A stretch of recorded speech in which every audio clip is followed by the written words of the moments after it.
कंचना जी, ये कहा जा रहा है कि अभी हाल फिलहाल जितने भी तस्वीरें, जितने भी वीडियोस, जितने भी आप देख लीजिए प्रोटेस्ट हैं, उसमें साफ तौर पर दिखाई दे रहा है, आप जब जुड़ी नहीं थी तब बता रहे थे अजीत भारती कि कैसे सवर्णों के खिलाफ जो है बड़े हल्ले में वहां प्रोटेस्ट किया जाता है। अब वो कहां जाएगा? अगर मान लीजिए उसे लगे कि मेरे खिलाफ जाति सूचक क्या सिर्फ एसटी, एससी और ओबीसी के खिलाफ ही है?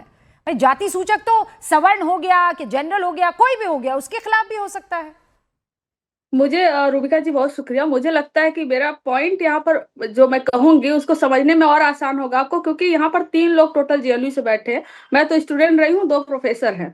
जेएनयू में एक नाफे कमेटी बनी हुई थी इसको जांच करने के लिए कि क्या जाति के आधार पर डिस्क्रिमिनेशन होता है और जाति के आधार पर कम नंबर दिए जाते हैं इंटरव्यूज में। और वो नाफे कमेटी की रिपोर्ट जब सबमिट हुई तो यह पाया गया कि यस, जाति के आधार पर जो ओबीसी, एससी, एसटी के बच्चे होते हैं उनको कम नंबर दिया जाता है, उनको टारगेट किया जाता है। और ये रिपोर्ट, इस कमेटी ने ये रिकमेंड किया कि जो इंटरव्यू का नंबर है उसको कम कर दिया जाए, रिटर्न का नंबर ज्यादा कर दिया जाए, क्योंकि उसमें डिस्क्रिमिनेशन का चांस नहीं होता है। 30 से 15 करने की मांग हुई थी।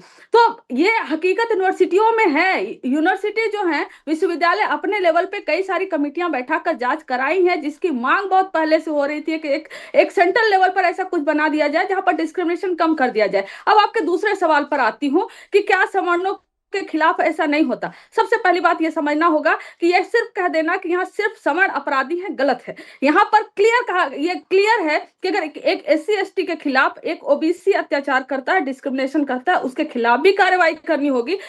अजीत भारती जी को यह मालूम नहीं है। जो महिला की बात हुई है कि लिंग के आधार पर अगर एक डिस्क्रिमिनेशन होता है तो उस महिला का कास्ट नहीं बताया गया है। वो अपर कास्ट से भी महिला हो सकती है, वो ओबीसी से भी महिला हो सकती है, कहीं से। जो दिव्यांग की, आप पूरी बात सुन लीजिए, जो दिव्यांग की बात हुई है, दिव्यांग अपर कास्ट से भी हो सकता है। लेकिन अपने आप को ही ये कह देना कि ये तो हमारे ही खिलाफ अत्याचार है। आप सरकार से मांग करिए कि आपके लिए भी कुछ चाहिए, आपके लिए भी प्रोटेक्शन चाहिए, आप सरकार से मांग करिए। लेकिन ये कह देना कि नहीं, इसको कंप्लीटली रोल बैक करो, ये तो हमें फंसाने के लिए है, ये तो हमें करने के लिए है, या आप अगर ये करके आप करेंगे तो आप सीधा बताइए ना कि अभी एक मुस्लिम का एडमिशन एक मेडिकल कॉलेज में हो जाने से उस मेडिकल कॉलेज का लाइसेंस रद्द कर दिया गया। इसमें से कितने लोग हैं जिन्होंने आवाज उठाई? क्या वो डिस्क्रिमिनेशन नहीं है? क्या बताएं ये लोग?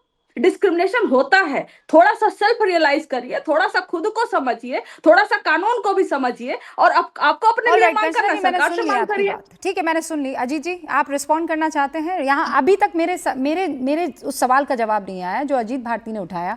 मैं ये बात समझ गई कि एससी, एसटी और जो ओबीसी है उनके खिलाफ किसी तरह का जाति सूचक प्रहार किया जाता है तो उनके पास ये हक है कि वो जाकर शिकायत कर दे। मैं कह रही हूं, अगर किसी सवर्ण के खिलाफ कोई जाति सूचक शब्द आते हैं, वो जूते मारो 4 टाइप के, वो कहां जाएगा?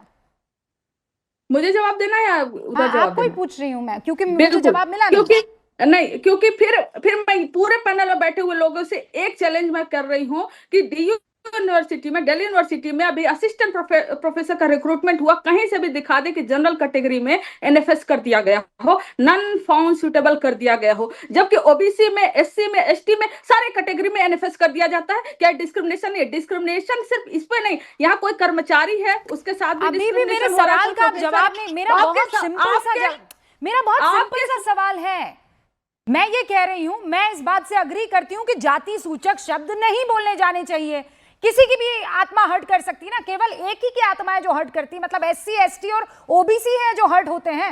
मैं कह रही हूँ क्या सवर्ण हर्ट नहीं होता है? और आपने तो, आप कंचना जी जानती हैं कि जब नारेबाजी होती है, अभी वो नारे सुनाए जा रहे थे अजीत भारती की तरफ से। आत्मा को हर्ट करना और डिस्क्रिमिनेशन होना, डिस्क्रिमिनेशन के आधार पर कर्मचारी लेवल पे, स्टूडेंट लेवल पे डिस्क्रिमिनेशन। अगर आप सवर्णों को गाली दे रहे हैं, उनको जूते मारने की बात कर रहे हैं, बुरा बाल साफ करने की बात कर रहे हैं, तो वो डिस्क्रिमिनेशन है कि नहीं है? मुझे ये बताइए। डिस्क्रिमिनेशन आप बताइए ना। अगर डिस्क्रिमिनेशन नहीं हुआ तो आज भी 45 सेंट्रल यूनिवर्सिटीज में 4.7% ही ओबीसी क्यों है प्रोफेसर, जबकि आरक्षण 27% है। 6.7% ही इसका जवाब ये नहीं है। ये इसका जवाब नहीं है। आप इधर से उधर नहीं, ये इसका मैं इस बात पर विश्वास करती हूँ कि इस देश में किसी भी धर्म, किसी भी जाति का अहित नहीं हो सकता है, लेकिन किसी के अति हित के चक्कर में अगर किसी जाति का अहित हो रहा है तो उसको भी हम ही लोग उठाएंगे। कंचना जी, समानता सबके लिए है, बराबरी है, समानता सबके लिए है, यूनिटी इज फॉर ऑल। इसमें कोई एक की जागीर नहीं है। कंचना जी, मुझे 10 सेकंड दीजिएगा, मैं बस 2 केस बताना चाह रहा हूँ, 10 सेकंड दीजिए। आप रोहित वेमुला का केस, जिसमें उन्होंने क्लियर अपने लेटर में लिखा कि उनको जात के आधार पर उनकी फेलोशिप रोकी गई, जात के आधार पर उनको गालियां दी गई और अंत में उन्होंने सुसाइड कर लिया। डॉक्टर पायल का केस है सेम है। आप एक मैं तो अग्री कर रही हूँ, मैं ये मना थोड़ी कर रही हूँ, और मैं ठाकुर, इसीलिए मैंने कहा समानता। अरे रोहित वेमुला का नाम मैंने लिया है अभी, आप समझिए इस बात को। मैं ये मना ही नहीं कर रही हूँ कि जाति सूचक शब्दों का इस्तेमाल नहीं होता है, हम लोग बट वाई ओनली पिछड़ा? मैं कह रही हूँ सवर्ण क्यों नहीं? कि मैं ब्राह्मण होने के नाते मैंने आत्महत्या मैं करने जा रहा हूँ। मुझे ये संस्थानों में ऐसे प्रताड़ित अरे किया तो गया, आप उस माहौल में उसे लेकर आ रहे हैं। अजीत भारती कुछ कहना चाह रहे हैं, उसके बाद आनंद रंगनाथन और सतीश केसिंग और कमेटी की जेएनयू के हमारे प्रोफेसर साहब से जरूर पूछिएगा। ऑलराइट कंचना जी रुकिए। हाँ अजीत भारती 30 सेकंड्स। हाँ अजीत जी, पहली बात तो यह है कि रोहित वेमुला को ये चूरन बांटना इन लोग को बंद करना चाहिए। उसके साथ कोई डिस्क्रिमिनेशन नहीं था, फर्जी आदमी था वो, फर्जी आदमी था यार वो। SC/ST क्या था वो? तेलंगाना पुलिस का डिस्क्लोजर क्या बोलता है? अजीत जी रुकिए प्लीज। ऐसी कोई भी टिप्पणी करने से आप बचिए। मैं आपसे कह रही हूं समानता के अधिकार के लिए लड़ना है, तो ऐसी टिप्पणी से बचकर भी लड़ा जा सकता है ना। नहीं रूबिका जी, मैंने आप जब बात कर रहे थे मैंने कहीं पे कहा, उसके बाद मैं ये नहीं कह रहा हूं कि भाई SC/ST के ऊपर कुछ होता ही नहीं है। मैं ये कह रहा हूं कि आपके ड्राफ्ट में जो पॉलिसी लिखी हुई थी, ओके, फर्जी केस यदि होगा तो उस पर हमें क्या प्रोटेक्शन है? All right Paswan ji. भारती जी जो 2 बातें कह रहे हैं, एक तो कह रहे हैं कन्विक्शन रेट बहुत कम है। हाँ। मैं मानता हूं कन्विक्शन रेट बहुत कम है। ऐसा इसलिए है कि जो भी आरोप लगाता है, जो जांच करने वाली कमेटी होती है वो बायस्ड होती है। वो जिस संस्था में आरोप लगाता है उस संस्था के अनुकूल लोगों द्वारा कमेटी बना दी जाती है, उसके संस्थान द्वारा वो नकली जांच की जाती है और शिकायत करने वाले को अलग अलग तरीके से प्रताड़ित किया जाता है, जिससे वो फाइनली उसके पक्ष में फैसला नहीं आता। रणवीर सेना सब जानते हैं कि लक्ष्मणपुर बाथे कांड हुआ था, उसके सारे आरोपी बरी हो गए थे, तो क्या वो नरसंहार नहीं हुआ था? तो ठीक से जांच एजेंसियां काम नहीं करती है, इस वजह से कन्विक्शन रेट बहुत कम है। इस एक्ट के बाद एक उम्मीद बनी है कि जांच एजेंसियां ईमानदारी से काम करेगी। दूसरा जो सवाल था कि क्या सवर्ण विद्यार्थियों के उत्पीड़न के लिए कोई कमेटी एक्ट बना है कि नहीं, देखिए ये बना है विश्वविद्यालय अनुदान आयोग छात्रों की शिकायत का निवारण अधिनियम 2023। ये उसी यूजीसी द्वारा बनाया गया है, सेम उसी तरह का प्रावधान किए गए हैं जो यूनिवर्सिटी विद्यालयों में पढ़ने वाले सभी छात्रों के लिए है कि सभी छात्रों को किसी तरह से डिस्क्रिमिनेट किया जाता है, तो बस उसके लिए सारे प्रावधान है। तो सभी छात्रों सरकार ने बना दिया है। फिर सभी छात्र जब हो गए तो फिर एक्स्ट्रा दूसरे छात्रों को लाने की क्या जरूरत है जब सभी छात्र आ गए हैं? तो लेकिन इसके बाद भी मुझे लगभग 30 वर्षों का अनुभव है छात्र और यूनिवर्सिटी में प्राध्यापक जीवन का।